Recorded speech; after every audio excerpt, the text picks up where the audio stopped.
Hola, ¿qué tal amigos? Bienvenidos a un nuevo video de su canal Obras Maestras del Ajedrez. El gran maestro Alexei Shirov sigue jugando como en sus mejores tiempos y nos vuelve a regalar otra partida espectacular, esta vez en el Campeonato de España por equipos, específicamente la División de Honor, que se está jugando desde hace un par de días. Y es que ya en la primera ronda, Shirov jugó una partida espectacular contra el gran maestro polaco Bartosz Soko, un fuerte jugador de más de 2600 puntos de Elo. En donde Shirov, en cierto momento donde la partida parecía estar bastante igualada, busca la línea más compleja para desestabilizar la posición y entrega de momento dos piezas por una torre, pero luego continúa con su mejor ubicación y logra llevar a su rival a una red o una secuencia de mate imparable en 8 jugadas. Pero veamos la partida. Shiro con piezas blancas inicia con la jugada E4. El polaco Soko Bartos responde con C6, una defensa Caro-Kann. Caballo F3 de Shiro, D5, D3. Una variante que le permite a las negras, de momento si lo desean, cambiar las damas. Por ejemplo, si D por E4, vendría D por E4, dama por D1 jaque y rey por D1. Fíjense que aunque las blancas perdieron el enroque, realmente esto no es tan grave, ya que no existen damas sobre el tablero y simplemente se va a llegar rápidamente a un final, donde se puede decir que la posición básicamente está igualada.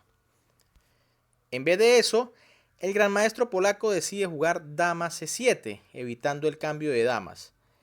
Caballo c3 del español, d por e4, d por e4 y e5. Ahora parece que hemos derivado en una posición similar a las de doble peón rey. Pero la blanca después de alfil c4 parecen tener una ligera ventaja de desarrollo. Fíjense que ya tienen 3 piezas desarrolladas, mientras que las negras aún solamente han desarrollado la dama y los peones. Aunque la máquina dice que esto es igualdad, realmente parece un poco más favorable la posición al blanco. H6 de Bartos, evitando cualquier jugada como caballo G5. Enroque de Shirov, caballo F6, B3, B5, alfil D3, alfil C5 y A4. Con esta jugada, Shiro busca rápidamente desestabilizar el flanco de dama, aunque también era interesante alfil B2, jugada lógica que se coordina con la jugada B3 de las blancas, además que el alfil y el caballo están amenazando por rayos X, en el caso del alfil, al peón de E5. En vez de eso, como les digo, Shiro jugó A4, el polaco jugó B4, caballo E2, alfil G4, caballo G3, defendiendo el caballo de F3 con la dama para no dañar la estructura de peones del enroque. Caballo B D7, H3, alfil E6, dama E2, enroque, alfil C4, torre F E8, alfil B2. Shiro desarrolla su última pieza, alfil F8 del polaco, buscando, digamos que vigilar ese punto en G7, de repente cuando el alfil de B2 pueda cobrar vida si se llega a abrir esa diagonal.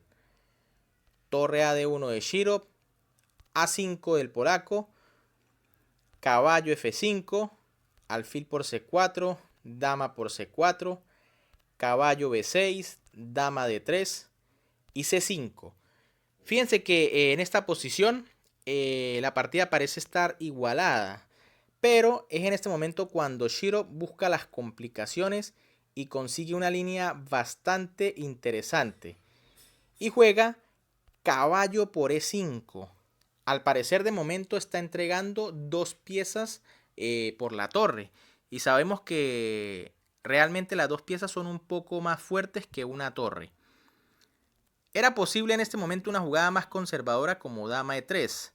Por ejemplo, dominando la columna D y tratando, digamos, de tener un plan como por ejemplo pasar el caballo de F a H5, pasar la dama G3 y empezar a presionar el flanco de rey.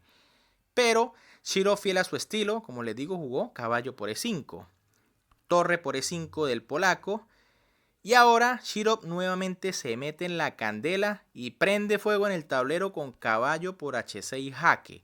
Fíjense que no captura la torre, ya que si, por ejemplo, alfil por E5, vendría dama por E5 y ahora sí las negras se quedaron con las dos piezas por la torre. Y digamos que las blancas no parecen tener suficiente compensación. En vez de eso, Shirov juega caballo por H6, lo que obliga al jugador de las negras a hacer las mejores jugadas o puede quedar completamente perdido. El polaco juega G por H6, dama G3 de Shirov, y aquí tenía que encontrar la única, de hecho lo hizo, que es caballo G4. Fíjense que si las negras, por ejemplo, quitan al rey en H7, simplemente vendría la jugada alfil por E5. Y aunque las negras igual se quedan con las dos piezas por la torre, ahora deben estar perdidas ya que se amenaza la dama y el caballo. Y después, por ejemplo, de la jugada dama E7 defendiendo ambas piezas, vendría dama F4 y luego de caballo E8, ahora se puede jugar dama F5 jaque y se tiene una idea muy clara que es pasar la torre a la tercera fila con amenazas bastante peligrosas para ese rey negro.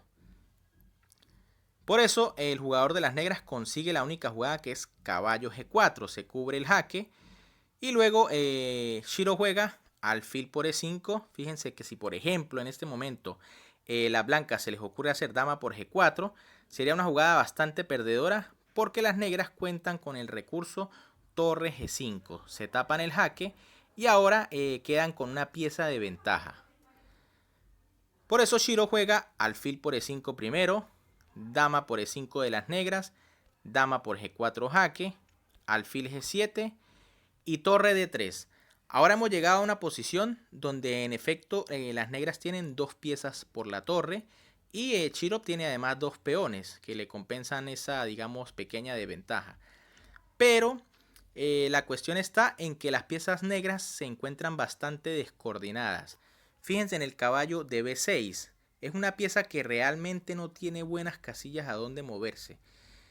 Por ejemplo, las casillas D7 y D5, que serían buenas para esta pieza, están perfectamente controladas por la torre y por la dama, además del peón N4. Y si va a C8, ahora las blancas podrían tener entradas muy peligrosas con la torre en la octava fila. Así que no es fácil jugar aquí para las piezas negras. H5 del polaco, dama de 1, fíjense que Shirov refuerza esa columna abierta, torre 8, torre de 6, ahora la torre amenaza a ese caballo que recordemos no tiene muy buenas casillas, caballo C8 y torre de 5. Shirov entrega el peón de E4, pero sabe que por el flanco dama simplemente va a hacer demasiados destrozos.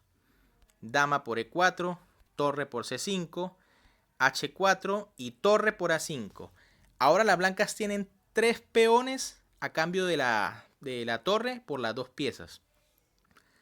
Dama C6 del polaco, torre B5, Shirov va por el cuarto peón, caballo D6 y torre por B4. Ahora son 4 peones que tienen de ventaja prácticamente las blancas. Además, 3 de ellos completamente libres.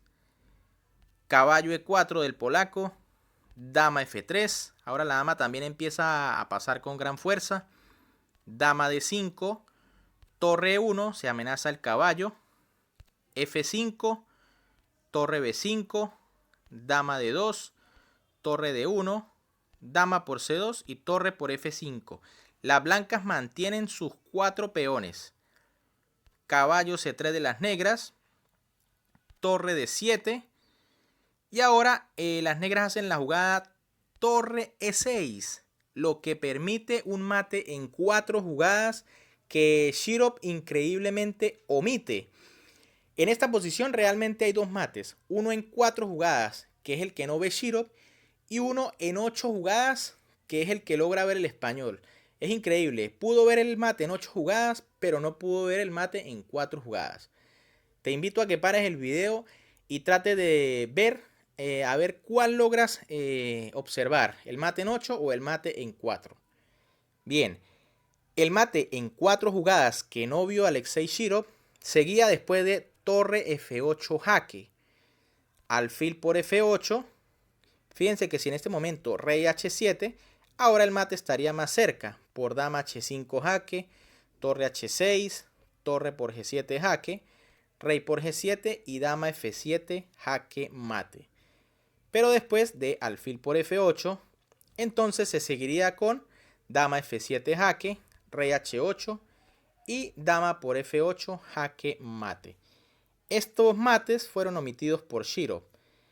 En vez de eso, después de torre E6, Shirov jugó con torre por G7, que igualmente lleva al mate, pero en 8 jugadas, un poco más largo.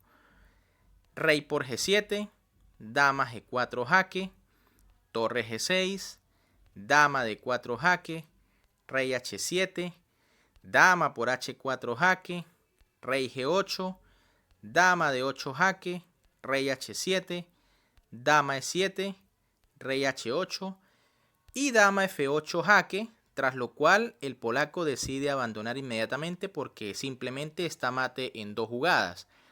Por ejemplo, si rey H7, vendría torre H5 jaque, torre H6 y torre por H6 mate. E inclusive si después de dama F8 juegan torre G8, el mate vendría aún más rápido con dama H6 jaque mate. Bien amigos, ¿qué les pareció esta partida del gran Alexei Shirov? Que fiel a su estilo busca las jugadas más complejas para meterse en la candela. E incluso al final prefiere dar un mate en 8 jugadas que un mate en 4 jugadas. ¿Qué opinan ustedes? ¿Será que Shirov vio ambos mates y prefirió alargar la agonía de su rival para dar el mate en 8? Déjenme lo que piensan en la caja de comentarios. Recuerden que si les gustó la partida pueden darle like al video, pueden compartir con sus amigos y por supuesto suscribirse. Recuerden que es completamente gratis y a mí de verdad que me ayudarían un montón. También activen las notificaciones para que siempre estén atentos al contenido que subimos al canal. Por acá les estoy dejando otros 2 videos para que disfruten de estas obras maestras del ajedrez. Un saludo para todos, se cuidan y nos vemos en un próximo video.